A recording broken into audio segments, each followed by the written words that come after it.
Hello, my name is Harlan Coben, and I would like to welcome you to the Schoolhouse Museum and give you a glimpse of the current exhibit, The Civil War Years, at home and on the battlefield. The Civil War years, 1861 to 1865, were turbulent times for our country. 11 states seceded from the Union. The North and South spent $8 billion to wage war against each other, and 620,000 soldiers died. Before the war started, Kansas was admitted to the United States as the 34th state. This 34-star flag flew over the North during the war, even though West Virginia joined the Union in 1863 and Nevada in 1864. In 1862, many of the Dutch farmers living in Brogan County heeded the call of their country and volunteered for 9 months of active duty. One such soldier, Garrett Ackerman, is featured in this exhibit. At the age of 30, leaving his wife Rachel and their 2 small children, Garrett Ackerman enlisted in the New Jersey 22nd Regiment on September 22, 1862. He was stationed in Virginia for most of his 9 months of service, guarding prisoners, building roads, and transporting wounded. He never saw a battle, but witnessed much. He kept in contact with his family and friends by writing letters. While in the service, he created this banner with the words Union and Freedom. On display is Garrett's wool uniform, a blue frock jacket, a gray coat, and his kepi.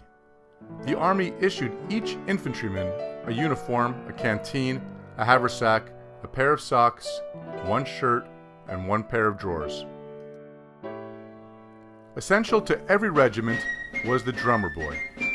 The drum shown here is a military-issue rope-tension snare drum. The drummer boy, often between the ages of 12 and 16, sounded the morning and evening duties. The fifers shared the sounding duties, and the high-pitched sound of the fife could be heard above the noise on the battlefield. Photography was popular during the Civil War. A soldier would have his photo taken in full uniform to give to his family and have his family photographed so that he could take the family portrait with him. Just 2 months prior to his assassination, Lincoln sat for a photograph. The photographer, Alexander Gardner, produced the portrait seen here in his Washington, D.C. studio. Although Lincoln was only 55 years old when this photograph was taken, the responsibilities of war had aged him. At home, people were better informed about the war than in previous conflicts. Publications such as Harper's Weekly, with the circulation of 200,000 readers, and Leslie's Illustrated newspaper, with illustrations, engravings, and lithographs of battle scenes, maps, and political cartoons, gave the public detailed information about the war. There were strict rules for women in the mid-1800s. Women's dress was characterized by the hoop skirt made with as much as 5 yards of material. According to fashion magazines of the era, women were to choose colors influenced by nature and based on harmony and simplicity. Underneath the dress, proper women wore layers of undergarments.